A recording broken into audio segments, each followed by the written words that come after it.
et bienvenue pour ce compte-rendu de Conseil des ministres. J'aurai le plaisir d'accueillir à mes côtés Catherine Vautrin, ministre des Armées, et Annie Genevard, ministre de l'Agriculture. Annie Genevard qui commencera en nous présentant le projet de loi d'urgence agricole, et nous prendrons dans la foulée les questions relatives au projet de loi d'urgence et plus largement à l'agriculture, de telle sorte qu'elle puisse vous répondre. Et dans un deuxième temps, Catherine Vautrin viendra vous présenter le projet de loi qui renforce les moyens consacrés à notre défense sur la période 2024-2030. Même exercice, dans la foulée, je vous proposerai de lui adresser les questions relatives à son domaine de compétences. Quelques petits mots d'abord en introduction, si vous me le permettez. Un premier, évidemment, suite à la libération de Cécile Collère et Jacques Paris, qui sont reçus en ce moment même par le président de la République, vous dire, et vous le savez, que c'est une immense joie pour l'ensemble du gouvernement et je crois plus globalement pour l'ensemble des Français. Un mot ensuite sur la situation au Moyen-Orient. Vous avez vu, le président de la République s'est exprimé en ouverture de ces DSN ce matin. Vous dire dans la lignée de ce qu'il a déjà dit que c'est évidemment une bonne nouvelle et que nous devons désormais tout faire pour mettre en œuvre ce cessez-le-feu. Insister aussi, et c'est ce qu'il a fait lors du Conseil des ministres, sur la constance de la position française, qui fait notre force, avec d'une part, vous le savez, la sécurisation de nos emprises et de nos intérêts, d'autre part, le soutien à nos partenaires, toujours là encore dans une posture défensive, et troisièmement, les efforts pour accompagner la reprise du trafic maritime. Le président de la République a invité le gouvernement à continuer à appuyer l'ensemble des secteurs et des filières économiques les plus en difficulté, les plus exposés. C'est ce que nous avons fait depuis le départ. Je vous renvoie vers les aides qui ont été déployées pour les pêcheurs, pour les agriculteurs, pour les transporteurs. Et puis, dans un deuxième temps, un travail sur les mesures structurelles, avec notamment le plan d'électrification qui sera annoncé dans les jours à venir, puisqu'au fond, on a vu, et on a eu l'occasion de le dire à de nombreuses reprises, que depuis le début de cette crise, nous avons payé le prix de nos dépendances. Et donc, il conviendra d'en tirer, là encore, et à moyen et long terme, toutes les conclusions et les leçons nécessaires. Je vous propose sans plus tarder d'accueillir ma collègue Annie Genevard qui va vous présenter le projet de loi d'urgence agricole. Chère Annie. Merci Maude. Bien, mesdames et messieurs les journalistes, quelques mots sur ce projet de loi qui est né des revendications en début d'année. Et c'est une loi qui se veut une loi de solutions opérationnelles, construite pour et avec les agriculteurs. Le mot d'urgence, je crois, est bien choisi, décidé en janvier, bâti en janvier et février avec les professionnels et les parlementaires, présenté début avril à l'Assemblée nationale, en mai au Sénat. De mémoire de la parlementaire que j'ai longtemps été, je peux vous dire que de tels délais sont rarement tenus. Le message de cet hiver était clair et légitime. Pour être souverain, il faut simplifier le quotidien des agriculteurs, le libérer, sans rien renier de la protection de l'environnement. Deuxièmement, protéger les agriculteurs et leurs terres. Et enfin, construire l'avenir via les débouchés. Quelques exemples marquants d'anomalies qui suscitent la colère des agriculteurs à juste titre. Aujourd'hui, l'Union européenne peut interdire un pesticide, mais on peut retrouver dans les denrées importées le dit pesticide. C'est une situation anormale de concurrence déloyale à laquelle il faut remédier. Autre exemple sur l'eau. L'eau est surabondante en hiver. On a eu des inondations absolument partout cet hiver. On aurait pu aisément en stocker une petite partie pour l'été où elle manque. Là encore, difficile, voire impossible de bâtir des projets de stockage d'eau. Un autre exemple sur les élevages. Installer un bâtiment d'élevage, l'agrandir ou le moderniser, c'est aussi compliqué en termes de procédure que si cela concernait une industrie lourde. Là encore, il faut remettre du bon sens. Et c'est la raison pour laquelle nous voulons libérer, protéger et construire sur de nouvelles bases. Sur l'eau, par exemple, le préfet aura à sa main un pouvoir d'adaptation, voire de dérogation, pour qu'un stockage d'eau puisse sortir aisément de terre. En matière de zones humides, nous allégeons, ou du moins nous proportionnons, les règles en fonction de la réalité des zones humides. Quand elles ne sont plus fonctionnelles, il ne faut pas leur appliquer des règles comme si elles l'étaient demeurées. Aujourd'hui, 90 projets de stockage hydraulique pourraient se voir débloqués grâce à cette loi. En matière de qualité de l'eau, cette fois, le Premier ministre a été très clair. Autant on veut libérer le stockage, donc la quantité, autant sur la qualité, il nous faut demeurer très exigeants. Et c'est la raison pour laquelle le texte de loi donnera au préfet mission pour proposer sur les captages sensibles, les captages d'eau dégradés, des mesures qui visent à changer les pratiques ou les cultures, tout en permettant malgré tout de la production, mais qui respecte l'aire de captage en question. Sur les élevages, il nous faut faciliter l'installation de bâtiments d'élevage. Il en va de notre souveraineté alimentaire. Nous sommes trop dépendants en matière de volailles notamment, mais dans d'autres productions. Et nous allons proposer un régime plus simple, plus lisible, qui permettra de faciliter pour un quart des projets l'installation de bâtiments d'élevage. On protégera également les éleveurs, les agriculteurs de recours abusifs. Le deuxième pilier, c'est de protéger les agriculteurs et leurs terres, protéger contre les concurrences déloyales. On interdira les importations traitées avec des substances interdites. On renforcera les contrôles. On préservera la terre agricole qui vit une situation de double peine.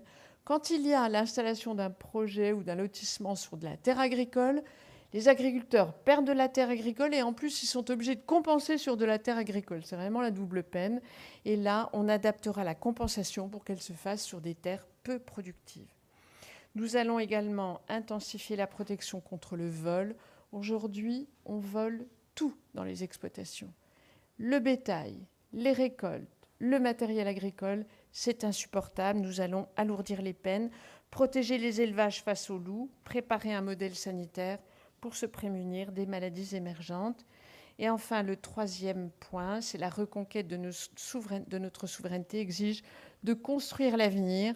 C'est l'objet de ces contrats d'avenir qui font suite aux conférences de la souveraineté alimentaire, bâtis avec les jeunes agriculteurs qui viseront à passer de la planification au projet. Et puis les cantines publiques devront contenir des produits européens et français. Ils doivent être les vitrines du patriotisme alimentaire. Et enfin, nous structurerons mieux les filières agricoles. Voilà, quelques mots, mesdames et messieurs, pour vous présenter ce projet de loi. Et peut-être avez-vous quelques questions. Bonjour Madame Genevard, Oscar Tessonneau, donc je dirige un hebdomadaire qui s'appelle Red Brain Magazine. Vous l'avez mentionné, il y aura de nombreuses modifications, notamment au niveau des exploitations. Certaines bénéficient d'un statut ICPE. Pourquoi vous avez voulu le modifier ? Parce qu'aujourd'hui, dans notre pays, alors même que nous manquons de viande pour la consommation nationale, eh bien, les agriculteurs, les éleveurs sont empêchés ou du moins c'est très compliqué, il faut une demande préalable d'autorisation avant d'installer un bâtiment d'élevage ou même de l'agrandir pour le bien-être animal ou le moderniser. C'est la raison pour laquelle on veut créer un régime spécifique pour les bâtiments d'élevage qui allège et qui relève, qui permettent de relever certains seuils. On n'est même pas au seuil européen.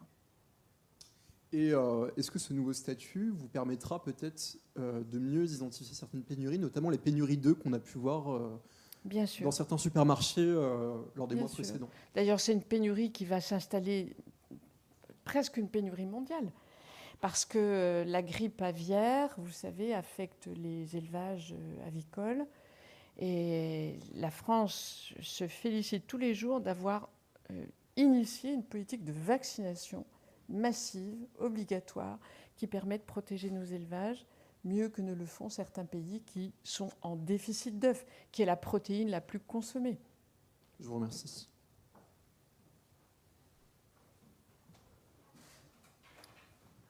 Merci beaucoup. Bien, si c'est bon pour vous, Madame la ministre de l'Agriculture, chère Annie, merci beaucoup.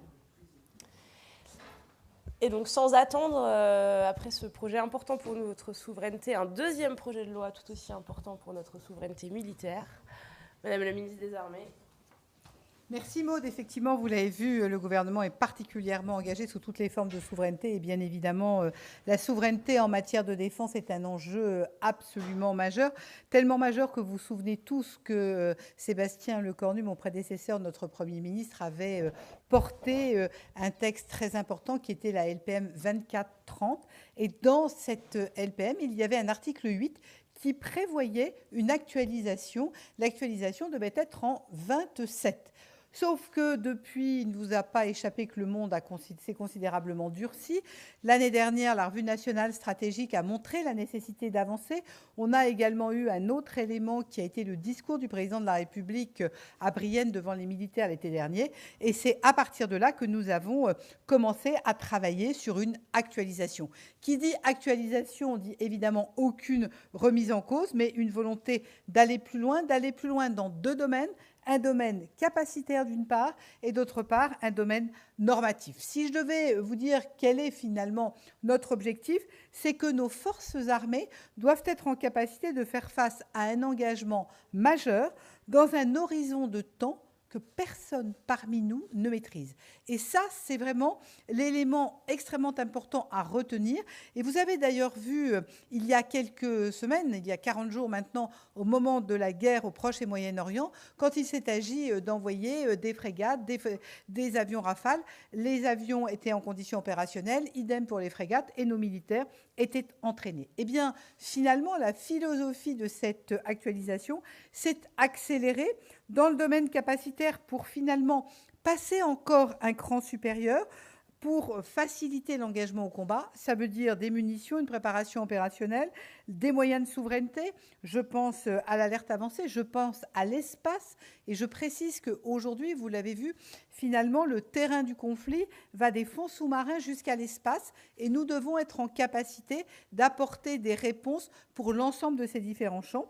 Bien sûr, des capacités pour s'engager à court terme et également une protection de nos forces. Vous avez beaucoup entendu, vous l'aviez entendu au moment de l'Ukraine, vous l'avez de nouveau entendu là depuis maintenant plus d'un mois, la notion de défense sol-air, la notion de lutte anti-drone, avec plusieurs éléments. D'abord, des modernisations de notre modèle, c'est plus de drones, avec toute une gamme de drones que nous allons développer. Ce sont de nouvelles capacités de frappe, ce qu'on appelle des frappes dans la profondeur. C'est des frappes à plus de 2500 km. C'est une réserve opérationnelle plus importante. C'est le service national. Ensuite, c'est évidemment des capacités d'innovation. Et puis également une capacité à ce que nos armées soient entraînées dans tous les milieux, qu'il s'agisse de l'engagement terrestre, c'est par exemple des entraînements au froid comme en zone désertique, c'est le combat naval et c'est évidemment l'aviation de chasse, mais également l'aviation de transport. Et enfin, vous savez que notre stratégie de défense en France a toujours reposé sur deux piliers. La dissuasion nucléaire d'un côté, le conventionnel de l'autre. Il ne vous a pas échappé que le 2 mars dernier, le président de la République s'est exprimé à ligne longue sur le renforcement de notre dissuasion. Eh bien, dans cette actualisation, nous avons également des crédits en matière de dissuasion. Donc, si je vous parle 2 minutes de budget, je vous dirais que les 36 milliards de plus accordés permettent d'avoir en 2026 un budget de 57 milliards 100 millions d'euros, que nous serons en 2030 à 76 milliards 300 millions d'euros. Je vous rappelle qu'en 2017, quand le président de la République a été élu, le budget de la défense, c'était 32 milliards d'euros. Ce qui veut dire que dès 2027, nous aurons doublé le budget de la défense. Si je vous parle commande, je dirais que alors je parle exclusivement du conventionnel, et je dirais qu'en 2024, 14 milliards de commandes, en 2025, 20 milliards de commandes, en 31, 26 milliards de commandes. Tout ça, ce sont des commandes qui se font avec l'industrie qui est une industrie française, parce que quand la porte-parole parlait de souveraineté, la force de la France, c'est que en matière évidemment maritime, comme en matière navale, comme en matière aérienne. Nous avons notre souveraineté. Nos Rafales sont souverains, nos frégates sont souveraines. Et donc, ce sont des domaines sur lesquels nous maîtrisons totalement. Et c'est de l'emploi sur l'ensemble des territoires qui rayonnent partout dans l'Hexagone. C'est un élément majeur. Je rappelle que la France, au moment où nous nous parlons, est le 2e exportateur mondial d'armement. Alors, je vous l'ai dit, dans le travail que nous avons fait dans la préparation de ce texte, beaucoup de choses concernant les munitions. Nous avons 8,5 milliards de plus en matière de munitions, ce qui veut dire que sur la période, nous aurons un budget global de 26 milliards en matière de munitions, toute la panoplie, depuis les plus simples, les obus, jusqu'aux plus sophistiqués, les missiles Aster, tous font l'objet de commandes supplémentaires. Et donc, c'est vraiment un élément tout à fait important. De la même manière, je vous disais, pour prendre un autre exemple, que l'espace est aujourd'hui un enjeu. Très concrètement, l'espace, 3,9 milliards supplémentaires.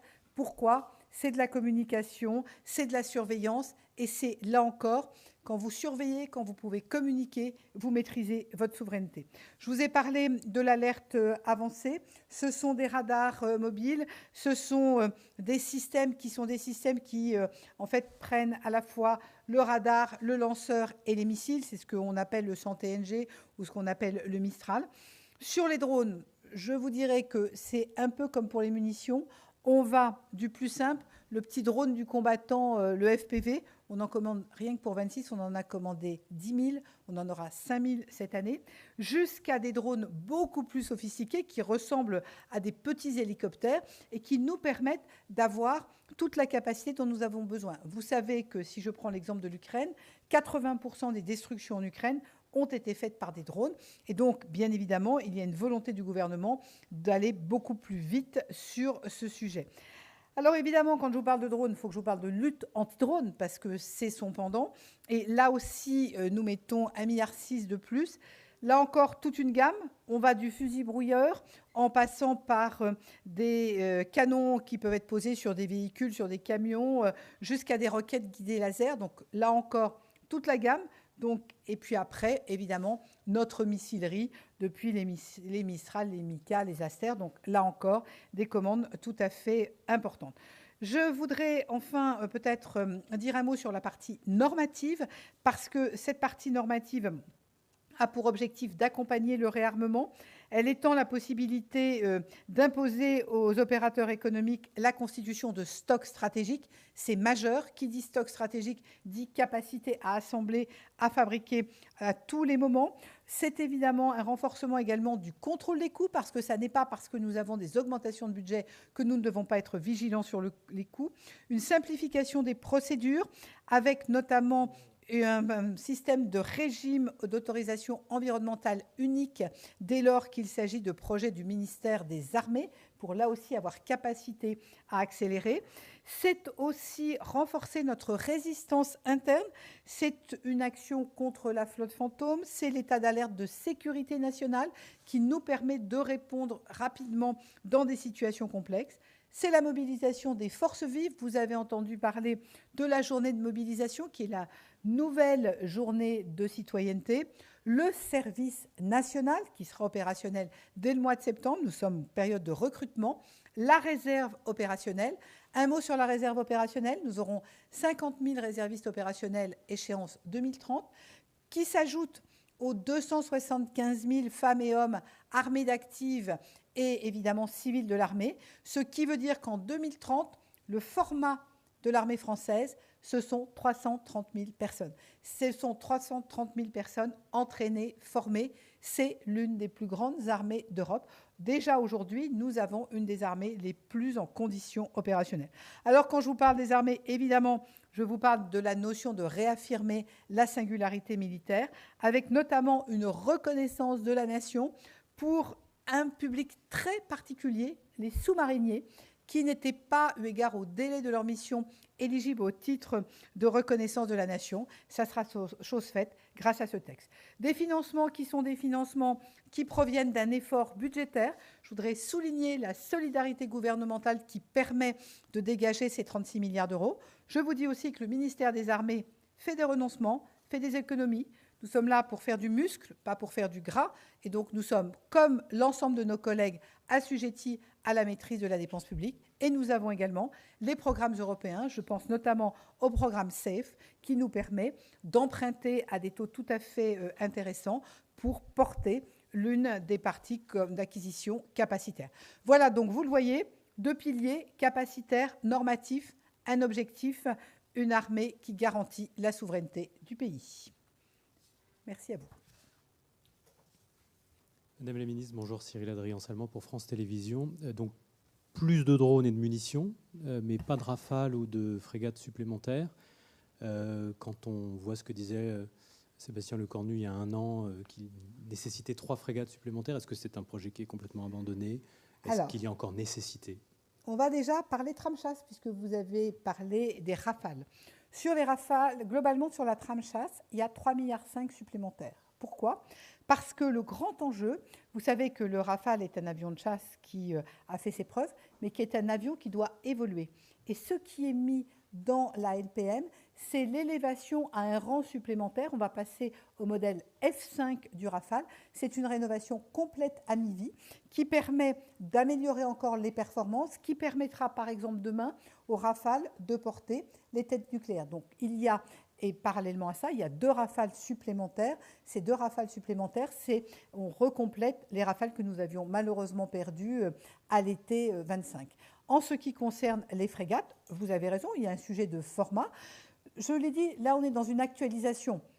Dans la LPM 2430 est prévu un livre blanc dès les années 28. Et oui, il y aura à continuer pour aller plus loin en matière de frégates. Mais je rappelle que là déjà, nous sortons la dernière frégate en 32, la 5e frégate FDI. Donc vous voyez, on dépasse déjà la période 24-30 en sortant déjà une FDI en 32. Merci à vous. Bonjour Madame Vautrin. Bonjour. Plusieurs confrères, notamment ceux du journal Libération, ont réussi à démontrer qu'un travail supplémentaire sera effectué sur la lecture et le contrôle de potentiels manuscrits rédigés par des anciens agents de la DGSE et DGSI. Est-ce que vous pourriez nous expliquer en quelques mots comment ces manuscrits qui visent à documenter une vie professionnelle seront étudiés par les différents services des ministères des armées? Simplement, nous sommes effectivement dans la partie normative. La volonté du gouvernement, c'est simplement de préserver, vous parlez de personnels qui sont des personnels qui sont assujettis au secret de défense. Et il y a eu malheureusement dans le passé des cas d'ouvrages qui donnaient des précisions sur des lieux, sur des utilisations de techniques qui peuvent porter préjudice aux travaux qui sont menés par leurs successeurs. Et je vous ai parlé tout à l'heure de renseignement, de surveillance. Ces techniques nécessitent la protection du secret. C'est ce qui est mis dans cet article et dans la partie normative. Je vous remercie. Madame ?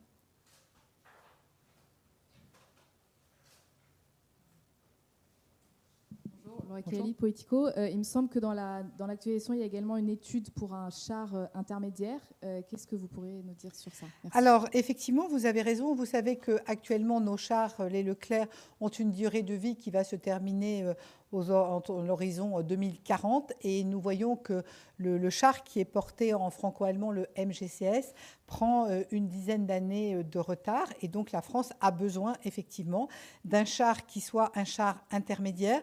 On travaille sur une plateforme qui serait une plateforme probablement KNDS. Alors, KNDS France ou KNDS Allemagne, ce n'est pas encore calé au moment où je vous parle, et une tourelle qui serait une tourelle française. Donc, l'armée de terre, bien évidemment, comme nos 2 autres armées, dans cette actualisation, a différents projets, dont celui-là. Puisqu'on voit la complémentarité du combat. Et ce qui est important, c'est que si on tire le rétexte de l'Ukraine, on voit bien que quelle que soit toute la partie défense solaire et donc finalement protection du ciel, n'empêche pas la masse. Et donc toute la construction de la LPM, c'est de bien travailler sur l'équilibre entre l'armée de terre, la marine et l'armée de l'air, où nous avons besoin des 3 composantes de nos armées. Merci à vous. Merci Maud. Bien, si vous en avez fini avec les questions à la ministre des Armées, je vous propose à mon tour de répondre à vos questions, si vous en avez. Merci beaucoup.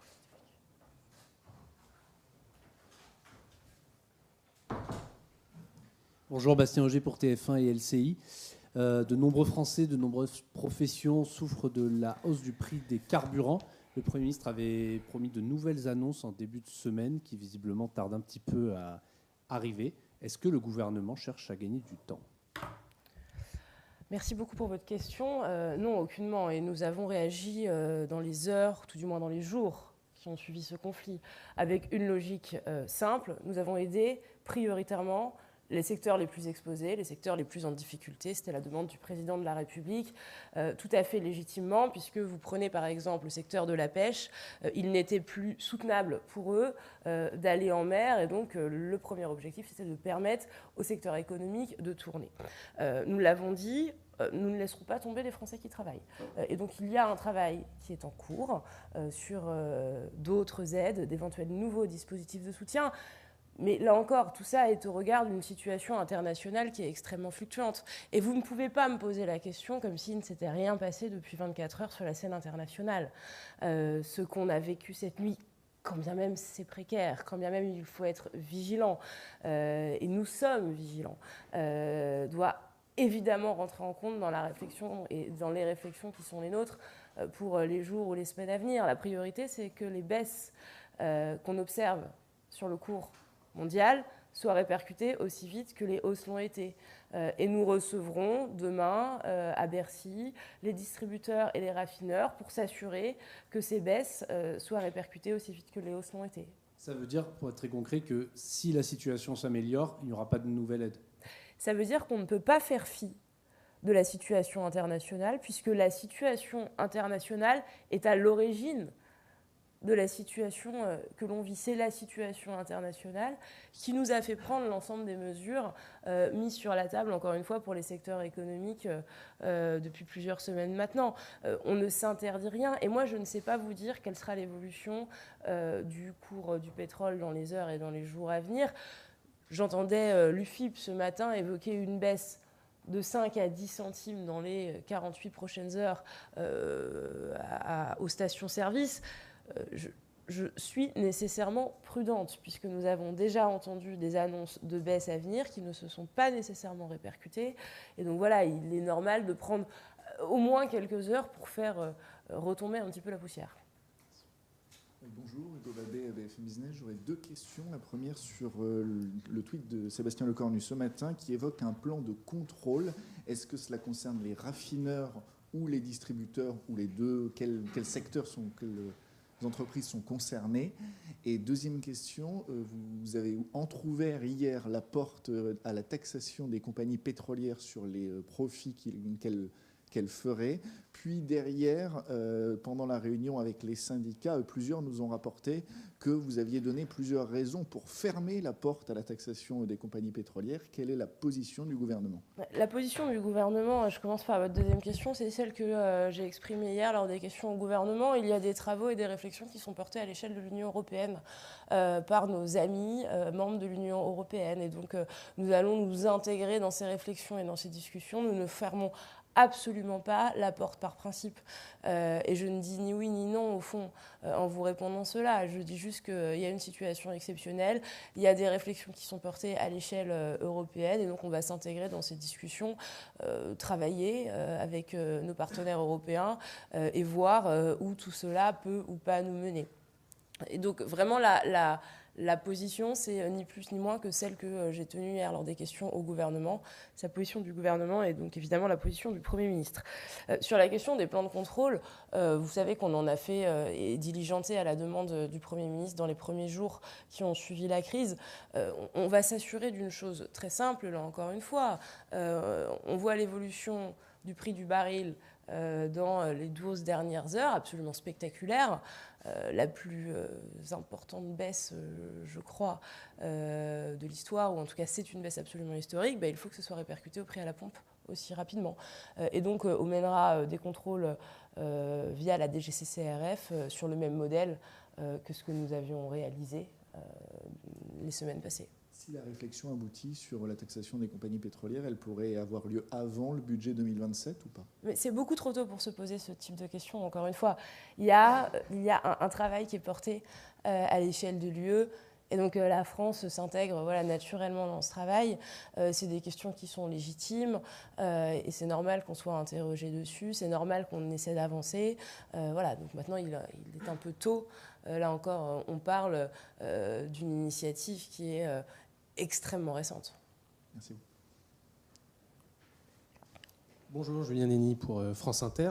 Sur un tout autre sujet, vous étiez à l'initiative avec quelques autres d'une tribune signée par 90 ministres et parlementaires publiée il y a quelques jours dans la Tribune dimanche pour appeler à une candidature unique de la droite et du centre en 2027. Je me demandais s'il y avait une suite prévue à cette tribune. Est-ce que une mise à jour des signatures, est-ce que vous cherchez d'autres signataires parmi les parlementaires et ministres qui ne l'auraient pas encore fait ? À quoi ça peut aboutir, en fait, cette tribune ? C'est le début de quelque chose ou c'est quoi la suite ? Bon, je vous répondrai en dehors de ce compte-rendu de Conseil des ministres, si vous comprenez bien que ce n'est pas le lieu pour aborder ce sujet-là. Oui, mais on est ici dans un cadre institutionnel que le compte-rendu du Conseil des ministres. Ma position, vous la connaissez, effectivement, sur la nécessité d'avoir un candidat unique. Pour le reste, je vous propose qu'on en discute en dehors de ce cadre, qui est un cadre très spécifique. Je répondrai volontiers si vous m'invitez dans vos médias respectifs. Je considère juste que le compte-rendu du Conseil des ministres est un lieu un peu particulier et qui n'est pas nécessairement propice pour répondre à ce type de questions. C'est noté. Bonjour Madame Bréjon, Oscar Tessonneau. Il y a quelques jours, Madame Rima Hassan a été accusée d'avoir commis un flagrant délit, notamment en ayant effectué une apologie du terrorisme sur plusieurs réseaux sociaux, notamment le réseau social Twitter.